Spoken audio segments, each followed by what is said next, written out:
Okay. Good morning, ladies. Sorry for a few minutes being late. Whoops, what just happened? Why did that happen? Okay.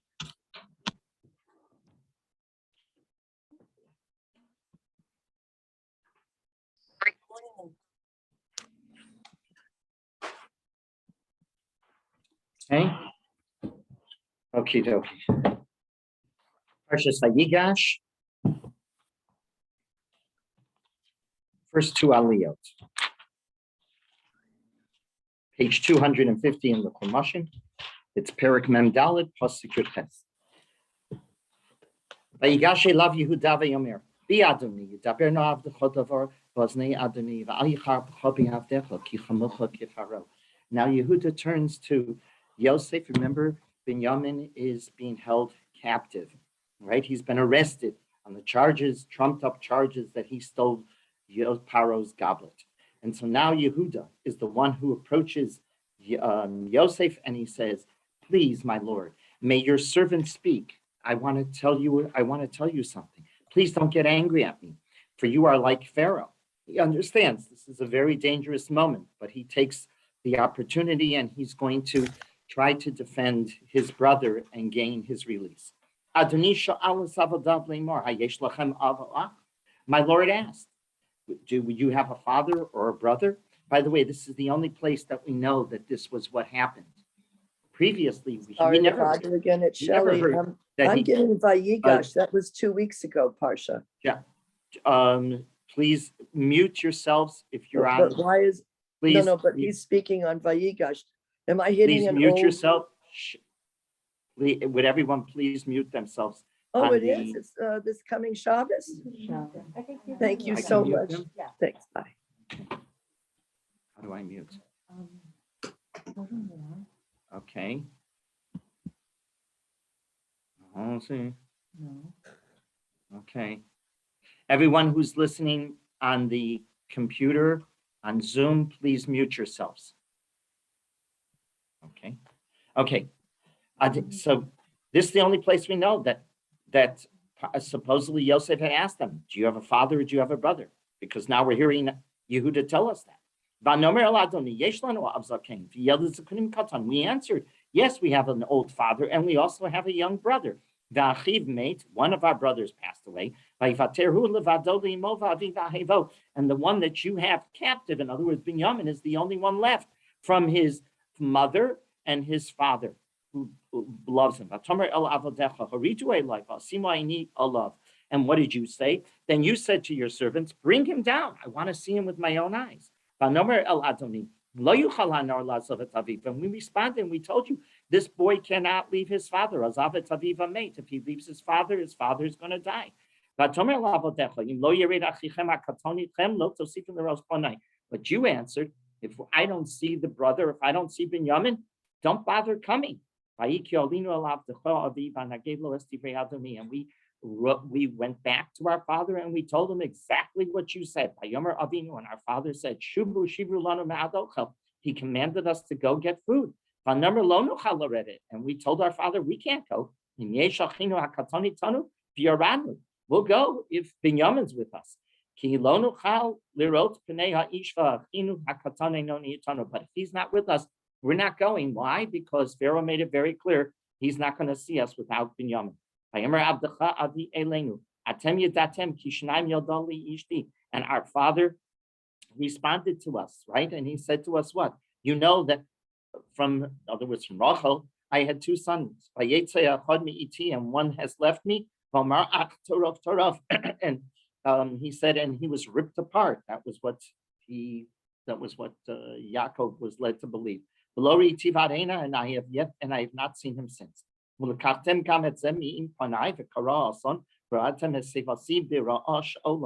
now in verse 29, what does he say? So should you take this one from my presence and disaster will befall him, then you will bring me down to the grave. And now if I come to your servant, my father, if I return, Yehuda says, if I go back now to my father Yaakov and Binyamin is not with me, since he did beautiful statement, they are bound with each other. They are glued to the hip, we would say today in English, right? If I don't return, and he will see that the nar is not made, he will die. And I will have brought down the holiness of your servant, our father, in sorrow to the grave.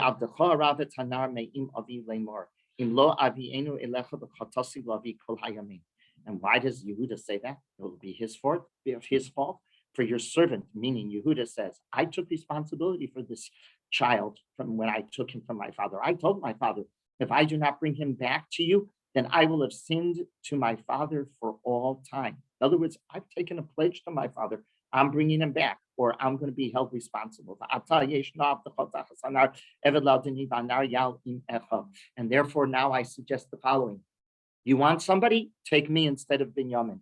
I will serve as your servant. I will serve the prison sentence, right? But let Binyamin go back.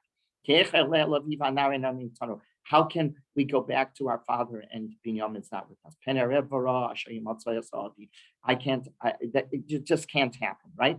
That's not the, lest I see the evil that will befall my father, meaning he's already told us.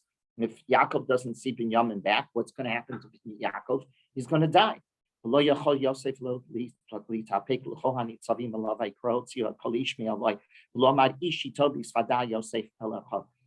could no longer reach him.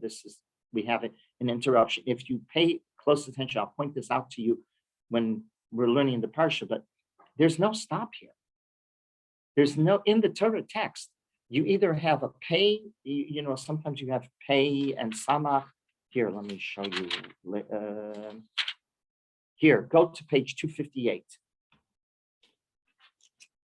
258, you see that space in between Pasuk Zayin and Pasuk Ches? That's 9 letters. That's 9 letters. That's going to appear in the Torah. There's going to be that space in the Torah. Sometimes the spacing here is another one, page 260. Looking for a Torah psucha. Psucha means it goes straight to the end of the line. Here, turn to 268. 268 after Lamed Aleph, you see, it's less than 9 letters. It's to the end of the line, it's open. Sometimes it could be a whole long spacing, but it's a space, which is indicating in the Torah text itself that something has ended and a new thing is beginning. You would think that this is, that a new thing is beginning. Yehuda has ended talking. Now Yosef's talking. No, there's no space at all. It's one story, if you call it, if you pay attention to it, right? There's no spacing at all. Rav Soloveitchik notes that, but we'll come back to that in a few minutes. And Yosef no longer could restrain himself in the presence of all who stood before him. Therefore, he clears his room. He doesn't want any strangers there. Only his brothers are now standing there. And he cried in a loud voice. He cried so much that everybody heard it, right? Everybody standing outside heard it. And Yosef now turns to his brother. Ani Yosef, right? I am Yosef. Is my father still alive? The brothers couldn't respond. They froze. They didn't know what to do. This was the last thing that they thought would happen. And Yosef says to them, come close to me. Vayigash, and they come close. I'm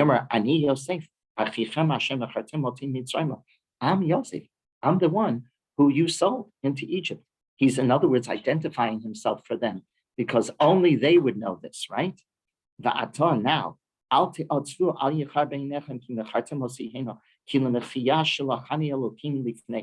this is the most heroic statement, was probably the entire Tanakh, if you think about it, and we will talk about this. And now, be not distressed, nor don't blame yourselves for having sold me here, for it was to be, I was sent here by Hashem to be your provider. I came down here to save you. So don't be at all upset, right? because we're already into the second year of the famine, and there's going to be another 5 years where there's not going to be any plowing, any reaping. There's not going to be any food. And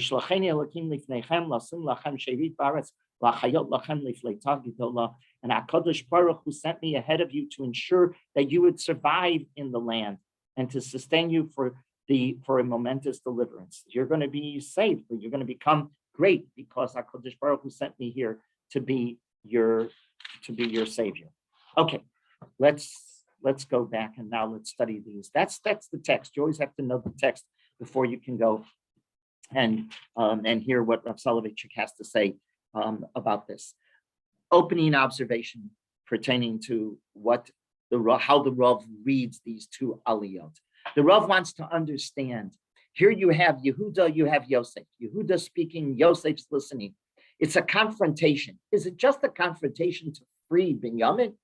Not at all. The Medrash doesn't seem to think that, and Rav Soloveitchik reads it through the eyes of the Medrash, through the eyes of Chazal, that you have titanic movement here.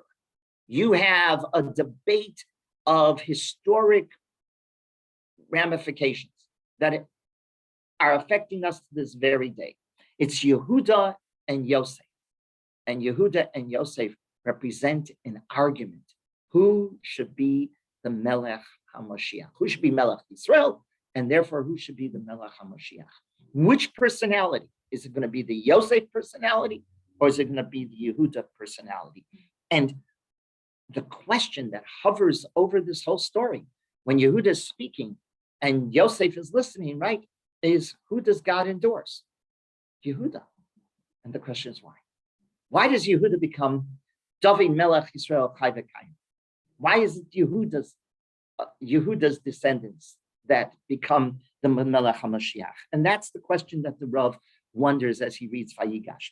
The Rav's insights in Vayigash aren't similar to what we've done until now. We've had many parshiot leading up to Vayigash. The Rav changes his approach totally when you study Vayigash. It's a sweeping approach. It doesn't go pasuk by pasuk, as we even earlier we didn't go pasuk by pasuk by pasuk. We didn't do, the Rav is not like Rashi, right? But there were psukim where the Rav had tremendous insights and we've shared them. But this is a sweeping overall gestalt view. And it's different. And in my humble opinion, the Rav builds an approach that is brilliant. Of course, that's goes without being said, about Jewish history. Here, the Rav is going to share with us insights into Jewish history that are just profound. But okay, let's see how the Rav approaches and understands this whole story of Yehuda supposedly doing what? From what you've heard, he's supposedly doing what? Trying to gain the freedom of Binyamin. Much more is happening here. Vayigash elav Yehuda.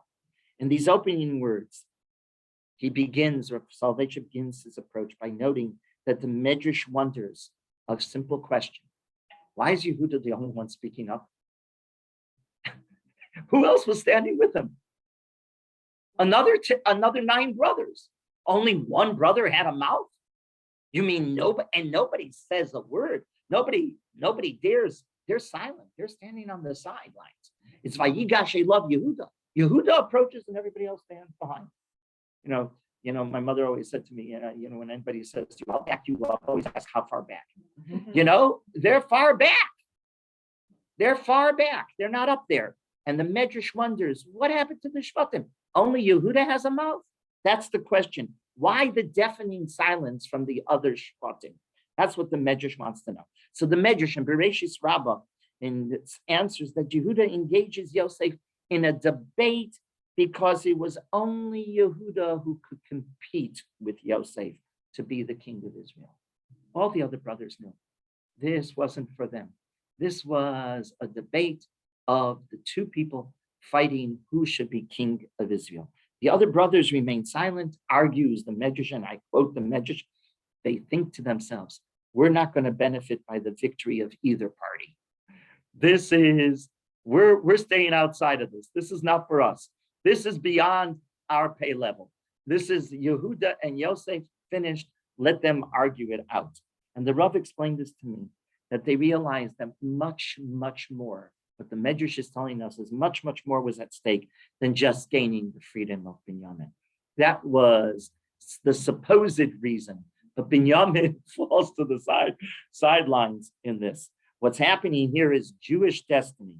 Who's going to be, as I pointed out to you, who's going to be Melech Yisrael, and thereby who's going to be the ancestor of Melech HaMashiach? What's the argument? What did Yehuda represent? What does Yosef represent? Yosef is, how does the Torah identify Yosef? By one expression. He's a Baal Chalamot.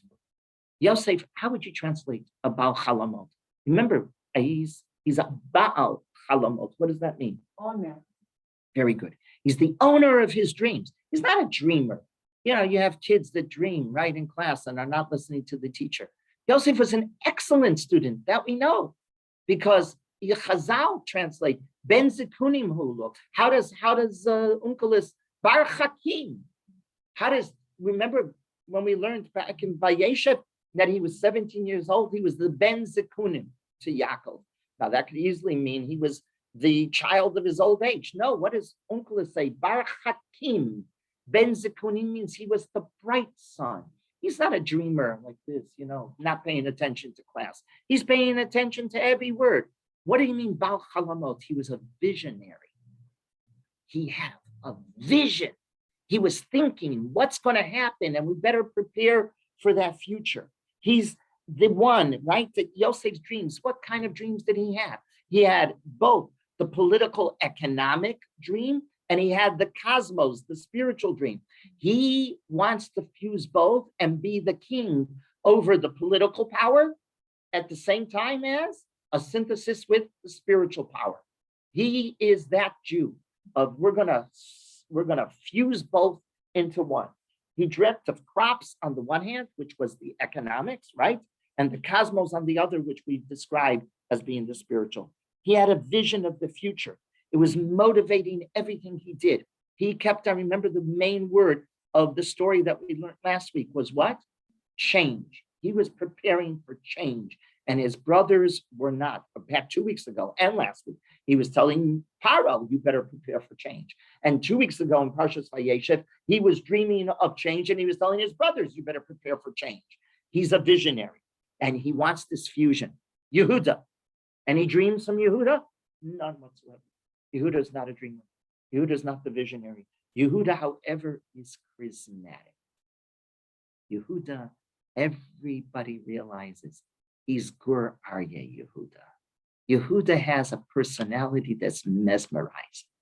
And you stand and he's strapping, he's good looking, he's powerful, and he commands respect and obedience. That's when he walks into a room, everybody notices. Everybody notices. Yehuda's power, Yehuda's courage, Yehuda's a personality who's willing to fight for what he believes in. That's Yehuda. So you have two different personalities. You have the Ish Chalamot, the Bala Chalamot, the person who is a visionary, Yosef, and you have Yehuda, who's the charismatic leader. Yaakov is, in Vayechi, captures the very essence of Yehuda. Yaakov is on his deathbed. Next week's Parsha, he captures the very essence of Yehuda, Rav Soloveitchik says. When Yaakov said that Yehuda was like an Ari, like a lion, what else does he say? Uklavi mi yikimenu. Uklavi mi yikimenu. He's like a lioness that no one dares disturb. That's how I translate it. That's not the words of the Rav. No one, based on the Rav, I'm saying, Uchlavi, he's like Ari, Grari, right? He's like the lion, but Uchilavi, he's like the lioness, Mi Yikimenu. What does that mean? Who would dare disturb him? Who's going to wake him up? Because you don't, if a lion is sleeping, you let him sleep. Because if you wake him up, what's he going to? He's going to attack you. No one dares attack him. And then the Rav goes on and he says, It's the way the Kotzker Rebbe interpreted Yaakov's understanding of Yehuda. The Kotzker understood this to mean that Yehuda is not only like a lion. Lion represents the power of all, right? He is the power of all. When he stands upright, you don't dare attack him. But he also is like the Kilavim Mikimeno. What's the image? Like he's stooped down. He's fallen. What do you mean you don't wake him up? That means he's down. He's fallen. That's correct, the Kotzker says. This means Yehuda is able to pick himself up when he makes a mistake, when he rises all over again. It suggests, the Kotzker says, that no one's there to help him rise but himself. He has to conquer his own personality, and Yehuda does. Yehuda does. Yehuda is a person that, yes, he's strength, but you know what his real strength is? That he can fall and rise again. He can stoop down and rise again. The Rav points out that in the Mechilta, in Parshas Beshalach, in Shemos, in Parshas Beshalach, the disciples of Rabbi Yishmael, the Mechilta, the Medrash says, asked Rabbi Yishmael why Yehuda became king and Yosef didn't. Our question, the Mechilta asks that. And you know what Rabbi Yishmael answers in the Mechilta? He responded because Yehuda was able to admit to his own mistakes. He wasn't a tzaddik. Now you see where I'm going now. He wasn't a tzaddik. He wasn't. He was rather a kovesh es yitzro. What's a kovesh es yitzro? He conquers his personality. Yehuda fails. He falls. He makes mistakes. But what is the brilliance of Yehuda? He rises again. He gets up from his mistakes and he rebuilds himself anew. Yehuda wasn't a person who never made a mistake. Yehuda makes the mistakes. He lost a number of battles in his life. He fell big time, but he never gave up. Yehuda never gives up. He never throws in the towel. Rather, he picks himself up and he starts all over again. Yosef's different. Yosef is not like that. Yosef doesn't have this up and down personality. He doesn't up, down, up, down. Yosef never falls. Yosef is called what? The tzaddik. He never fell. Moshe endorses that Yosef is the tzaddik. And in Devarim, in Vizos HaBracha, in Perek Lamed Gimel, Pasuk Tezayin, let's go there, all the way to Devarim, all the way at the very end of Chumash. Take a look in the Pasuk, Lamed Gimel 33. Page 11, 16. Okay, there you go. Thank you so much. Ooh, that was good.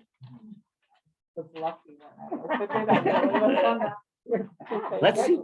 Here, L'Rosh Yosef, what does the Pasuk say? Mimeget Eretz V'la. This is the Uli Yosef Amar Mivarechet Hashem Artzo. But what does he call him?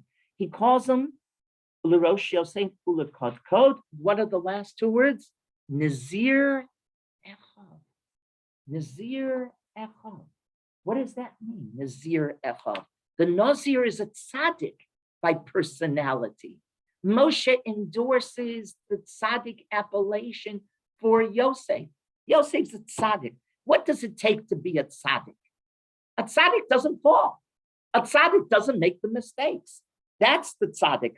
The Rambam, by the way, and the Gemara first in Yuma, Nun Gimel Amid Beis calls Yosef by the appellation of tzaddik. That's what we call him. You call him Yosef HaTzaddik. The Rambam in Hilchos Yisodei HaTorah, hey, Halacha Yud, notes that Yosef is a tzaddik.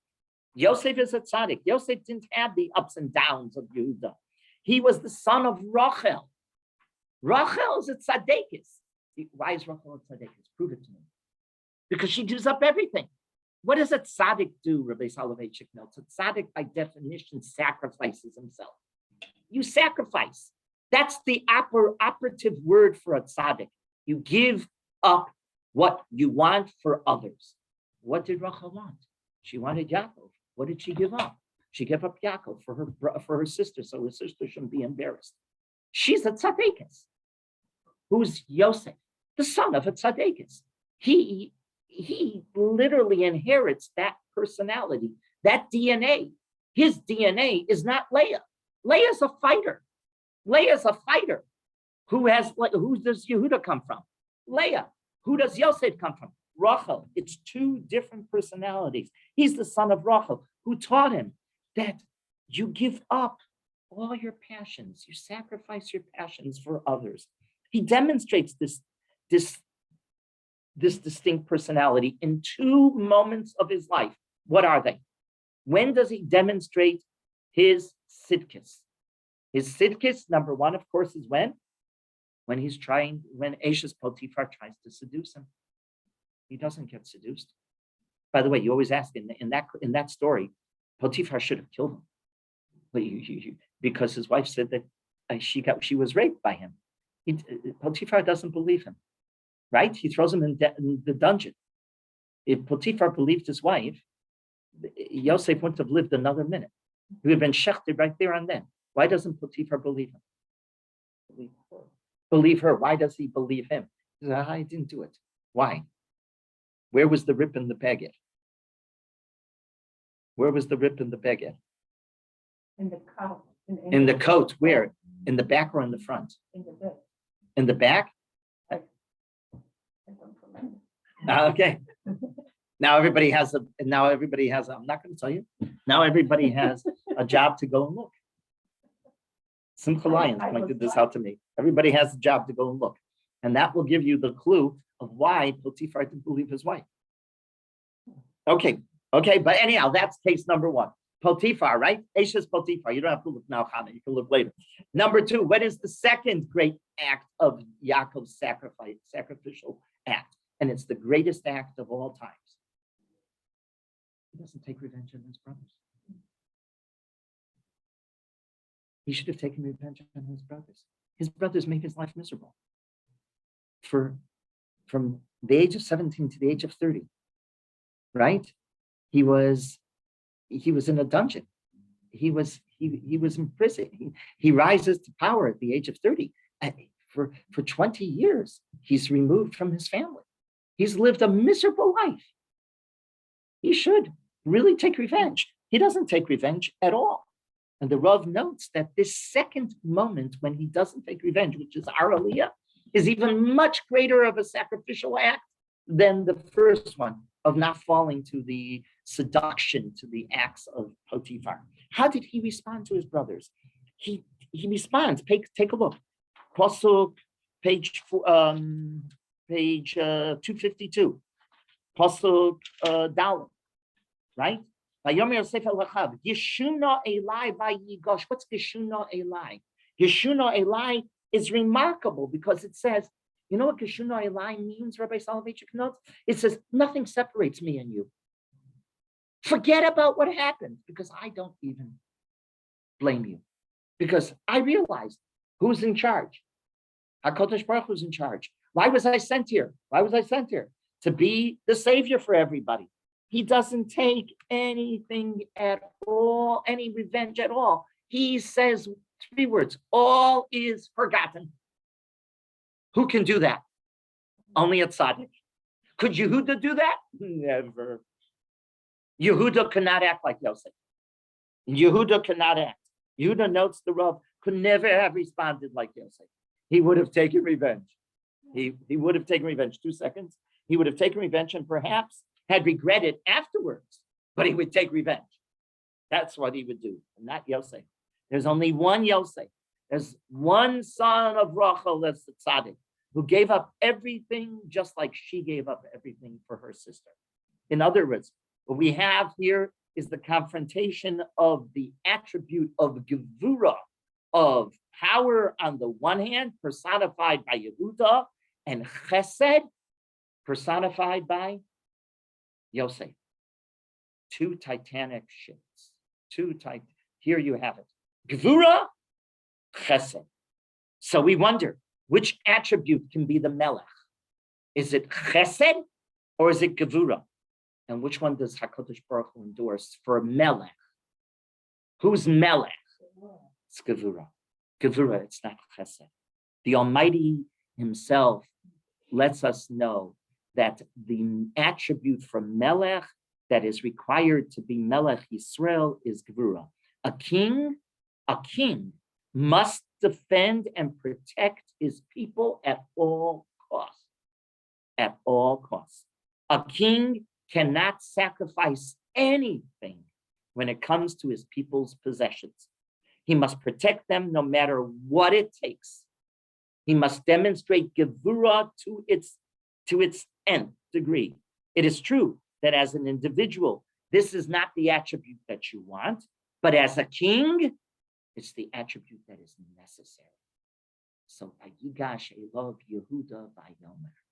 You're hearing Gevura compete with Chesed. There's much more happening here than meets the eye. Yosef could not be king because, as the Rav argues, he was too humble. A king can't be humble. He was too modest. A king can't be modest. He was too forgiving. A king can't be too forgiving. Those are all wonderful characteristics. They're all characteristics that we all aspire to as individuals, not as Melech Yisrael. Tzaddikim cannot be leaders of the people. That's not what we're looking for in a leader. And a leader, only the person who encounters sin and even falls because of his mistakes, but has the personality, has the strength to rise again, uchlavi miyakimenu, right? Like a lioness who's crouched down, but he's going to rise up on his own. He can become the leader. Yehuda disgraced himself twice. When did he disgrace himself? Everybody, when? With Tamar. Okay, everybody says Tamar, very good. But before that, he disgraced himself. What is his first disgrace? The sale of Yosef. He should never have sold his brother, and it was his idea. He disgraced himself. And his brothers, and the proof is, when does the Tamar, he suddenly leaves the scene. He leaves the scene because his brothers don't want to talk to him afterwards. Remember, Rashi notes that. He leaves the scene. That's when the Tamar is suddenly in the midst of that, of all of that, according to Rashi. He sold, he was the one that sold, and in the incident, yes, of Tamar. And yet, what does he do? In both cases, he rises again. He admits to Tamar, you're correct. I'm not correct. I admit I'm wrong. And here, Vayigash Elov Yehuda, he's the one. Remember, Ruvain is the Bechor. Ruvain went to his father and said, let me take Binyamin. And what did his father say? You crazy? He said, kill me instead, or kill my sons instead. He said, are you crazy? Your sons are not my grandsons. I'm going to kill them if they don't return if Binyamin doesn't return. But Yehuda then comes, and what does Yaakov say? Yaakov says, okay, you're the man. He crouched down like the lioness, but he lifts himself and roars all over again. That's Yehuda. And that explains how it was Yehuda who now approaches Yosef single-handedly. Remember, that was the question. How did Yehuda approach single-handedly, demanding Binyamin's freedom? There's much more going on here, the Rav says, in a sweeping, beautiful understanding of what really is happening behind the text. Continues on. He says then, the Rav continues, beautiful stuff. This is magnificent in understanding Jewish history. He goes on, next puzzle. Adoni shoalas avodah more.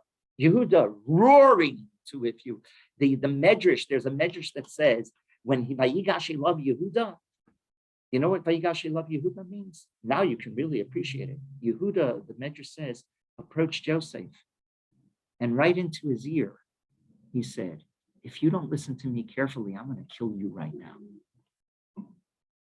How could the Medrash say that? Yehuda, you couldn't.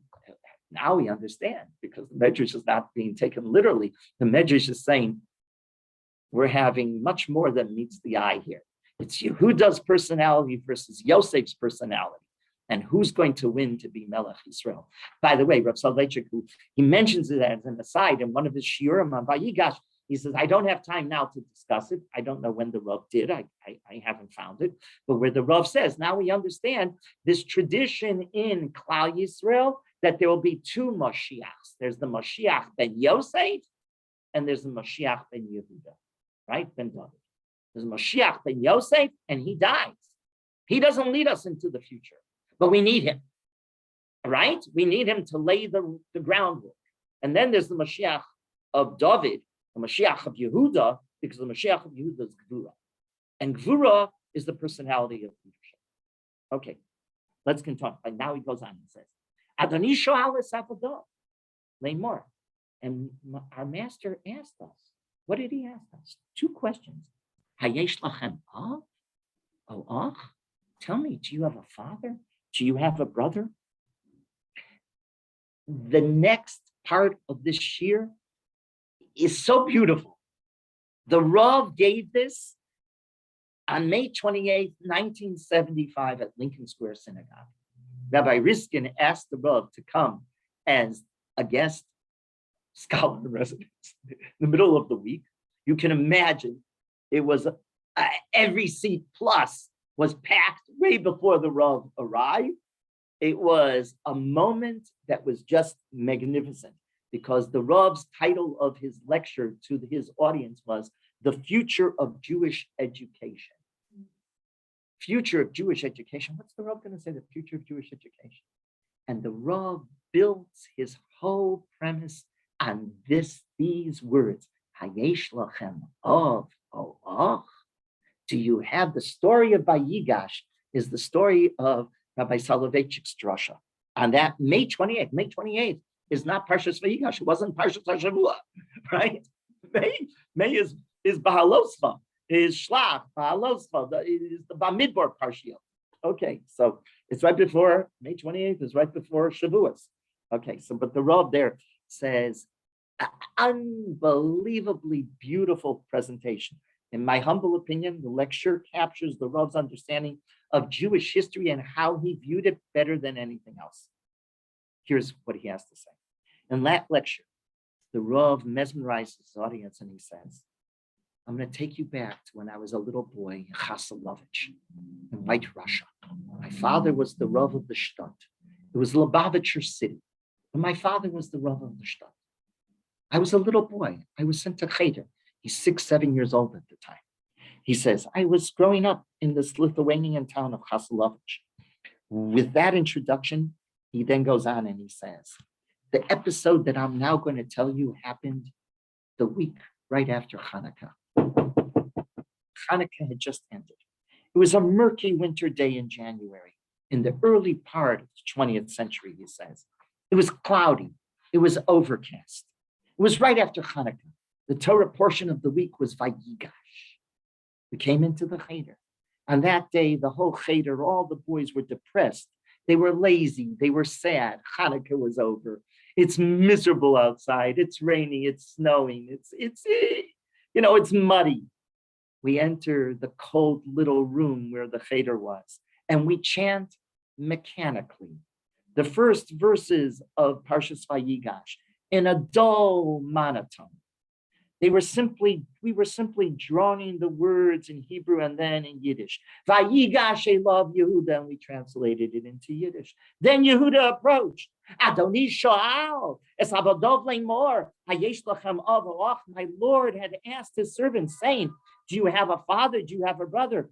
V'ne'amar el Adoni yesh lanu av zokein v'yeled zikunim koton. And we said to my Lord, we have an old father and a young child of his old age. The boy reading mechanically, Rabbi Soloveitchik says, finishes reciting the words, Hayesh lachem av. Do you have a father? And the reply, Yesh lanu av zakein v'yeled zikunim koton. Yes, we have an old father and a young brother. He says, then something strange happened in the Cheder. The Rebbe of the Cheder, who was himself half asleep, Rabbi Soloveitchik describes, while the boy was repeating the words in Yiddish,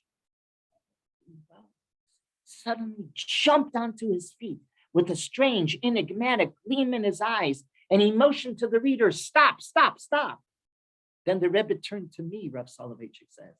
Remember, he's the son of the Rav of the town, and everybody already knew that Rabbi Soloveitchik at that age was an Eloi, right? And he turns to Rabbi Yeshev Ber, to the Rav, and he says to me, What kind of question did Yosef ask Yehuda? Hayesh lachem av? Do you have a father?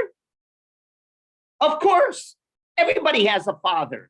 The only person who had no father was Adam. Adam had no father. Every other man is born into this world with a father. What kind of question is that?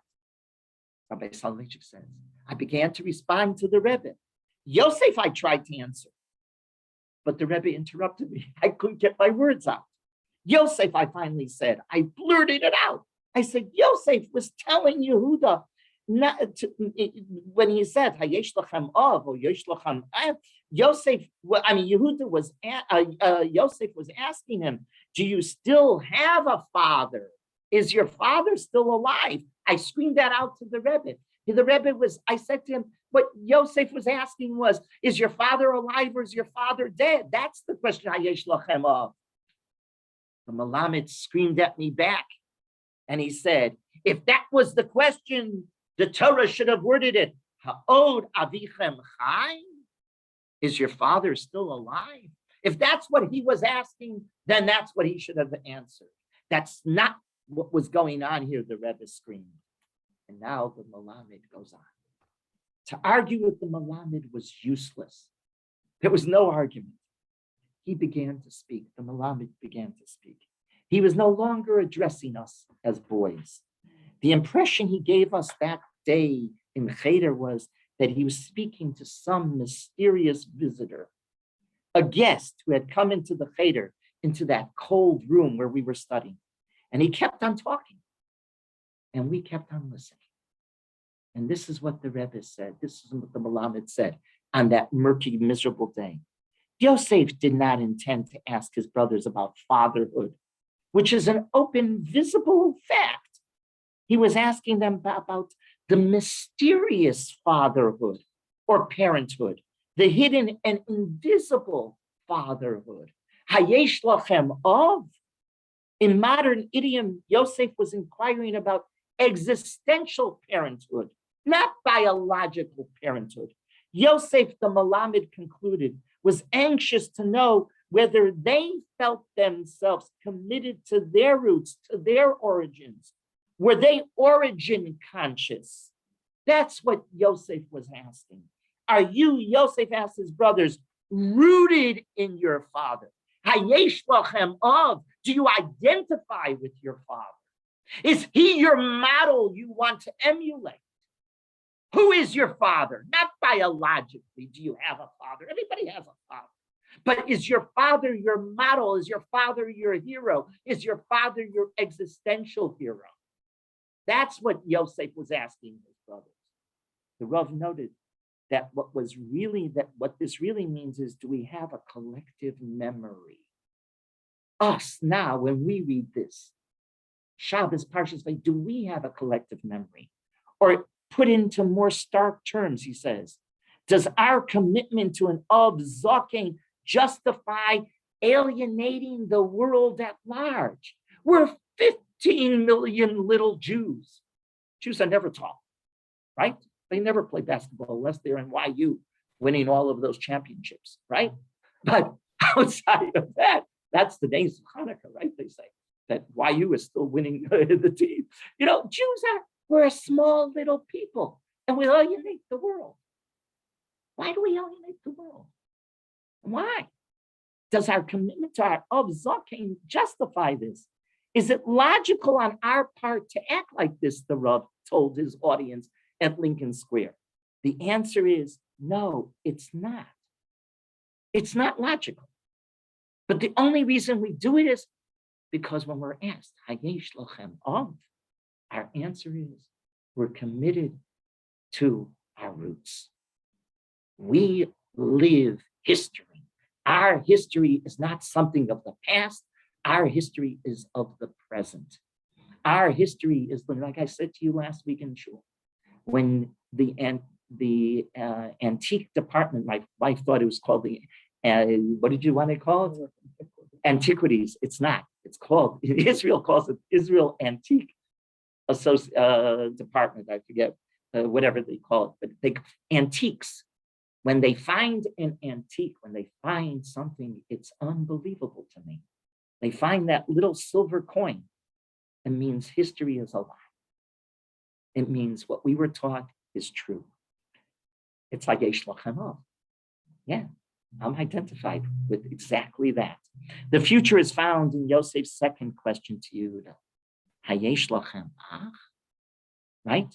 He says, Hayesh Lachem Av o Ach? He asked him two questions. Do you have a father? Do you have a brother?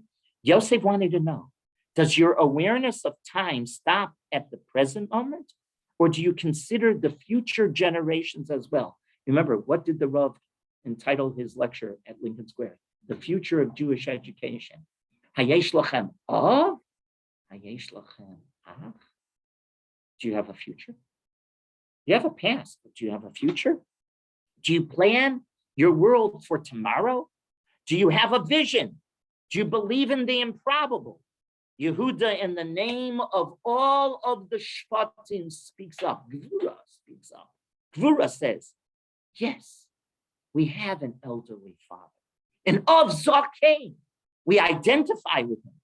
But we also, and this is beauty, we also have a bright, vivacious, talented young child, a Yeled Zikunim Katan, our younger brother who represents the future of tomorrow. The young child challenges us to make possible the birth of future generations. We answer both. You know why we alienate the world? Because of two reasons. Hayesh lachem av, hayesh lachem ach. And the answer is yes. Yesh lanu av zakein, and we have a Yeled Zikunim Katan.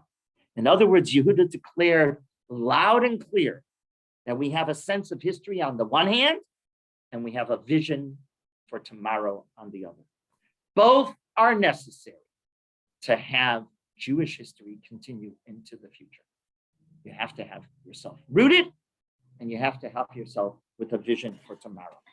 That, ladies, is the Rav's understanding of Vayigash. That, in my opinion, is poetic. It's just magnificent. And he says, that's what's happening behind the scenes of the text. That's what's really going on here in Vayigash. Let me just jump to the, almost finished. Let's just jump to the very end. Till Pasuk Lamed. And now he says, and if I should return without Binyamin in my hands, what is the next words? 3 words, V'nasho, Kishura V'nasho. Yehuda was telling Yosef in these few words what it really means to be a Jewish parent. There's a unique bond between a parent and a child. In this case, it was between Yaakov and Binyamin, but it was earlier between Yaakov and Yosef, right? And Yosef hears it loud and clear, right? Nafsho Kishura. Yehuda, those are 3 words that are very famous in Tanakh. There are certain phrases that are very famous. Nafsho Kishura B'nafsho is one of those expressions that is very famous in Tanakh. Yaakov's life was bound up in the life of his child. A Jewish parent is bound up in the life of their child. It's not only a personalistic love, it's a metaphysical union of 2 people. Soul speaks to soul. It was not only a natural merger of 2 people, it's an existential merger. Father and son become one. They share the same view. Did it make sense, as Rabbi Soloveitchik always points out, that Yitzchak bought into Abraham's dreams? How did we get to where we are? Because Yitzchak's the most important. Yitzchak, that child who was born to elderly parents. There should have been a generation gap of the highest level, right? Was it? No. Yitzchak buys into his father's dreams, into his mother's dreams. Nafsho, Kishura B'nafsho. It was an existential connection. Now, let me just show you, and then we'll end. Mem Ches Aleph. Remember, I was showing to you this. The Lo Yochol Yosef L'Yisapek. Yosef is not able to withhold himself, to control himself anymore. Why is Yosef not able to control himself anymore? Why? So Rav Soloveitchik, and there's no break here in the Torah, right? Usually when the story has a break in the Torah, it will be the psucha, a stuma, it'll be 9 letters, it'll be to the end of the line. There's no break, right? Why? Here, there's no such spacing because it's giving you the sense of something happened so quickly. There was no interruption, right? It's like if you're paying a close attention to the momentum of the Torah, of the story, and you're riveted to your seats, it's happening. Yosef is listening to you, Yehuda. Yehuda is making this impassioned speech. What does that mean? There was no time. It happened 1, 2, 3. What caused this? Why couldn't Yosef hold on to himself anymore? What caused this need and he interrupts Yehuda. He stops Yehuda cold. He said, you can't go on. I can't listen to you anymore. Why? The Rav suggests that Yosef felt that Yehuda was about to reveal, he was about to figure out who was sitting in front of him. He was almost figured out that's Yosef. Yosef sensed that. If it's true or if it's not true, meaning in reality, this is Yosef's thinking. Yosef thinks, he's listening to this presentation. He says, oh my God, my brother knows who I am. Because you can't talk to me like that unless he knows who I am. And Yosef was not going to let his brothers reveal him. He was going to reveal himself to his brothers, right? He wasn't going to, he was arguing that he had to show, he wasn't going to let any interruption. He wasn't going to let them figure out who is Yosef. Yosef has to tell them who his true identity is. He's not going to have Yehuda identify who he is. And Yehuda, as the Rav has demonstrated, was arguing far more than just about freeing Binyamin, right? That we demonstrated. He was arguing to Yosef which approach was going to lead Klal Yisrael. And Yosef is listening to this, and Yosef feels, oh my God, it's all about ready to unravel. My whole plan, my whole strategy that I've been using for the past weeks and months is all about, and because of that, he reveals his identity and not vice versa. There's no stop. He interrupts Yehuda. Yehuda, keep quiet. I got something to tell you. That's going to floor you, right? Now take a look. What happens? I don't think the Torah, though, really seems to agree with that interpretation because in the Torah, they're petrified of him. They would be petrified. Yeah, no. This is what's in Yosef's brain, right? Not in Yehuda's. In reality, Yehuda didn't know who was standing in front of him in that sense, right? He doesn't really know who's standing in front of him. He's speaking. In other words, the text has many different levels, many different layers. That's what Rav Soloveitchik is demonstrating. The text has to be interpreted not just that Yehuda was demanding the freedom of Binyamin. That was, yes, of course, but there was something else going on here, and that's the second level. And Yehuda doesn't even know that it's Yosef that he's sitting in front of. He doesn't know, but his remarks are so powerful that they are, without maybe very well meaning it, they are this argument between Yosef and Yehuda. Yes. Question. How is it that the brothers didn't recognize Yosef at all? Was that God's? Yeah. However, it was his brother. Their brother. He was 17 and now he's 30. Yeah, it's not only that. Not only did they not. Who knows what they saw, right? But they might have said to themselves, he really looks like Yosef. It was beyond imagination. You couldn't have thought that your brother, who you sold into slavery, is going to be the viceroy of Egypt. That's impossible. They thought Yosef was dead. They obviously thought Yosef. The possibilities of winning the lottery are greater than what they thought. This was beyond the possibility. So it just doesn't even come across their thinking.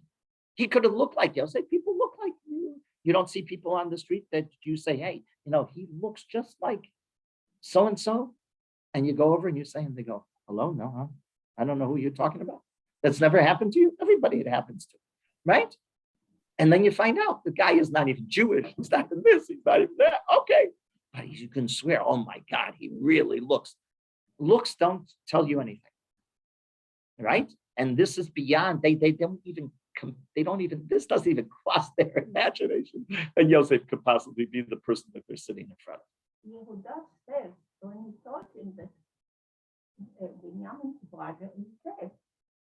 Yes, he said it. He says it. He says, the Achiv mate. The Achiv mate. That was what his thinking was. Right? That's what his thinking was. But if there is the second level tier of conversation, as the Rav Soloveitchik wants to suggest, that we should read the text way beyond just a fascinating story, because this is a riveting story. It's much more than that. It's the two powers of Gvura and Chesed fighting each other. And who is going to be endorsed by HaKadosh Baruch Hu to be Melech Yisrael? And Yosef does it, by the way. Rabbi Soloveitchik says, you know when Yosef loses it? Yosef cannot be Melech Yisrael. You know, what point is the watershed? What point is that moment?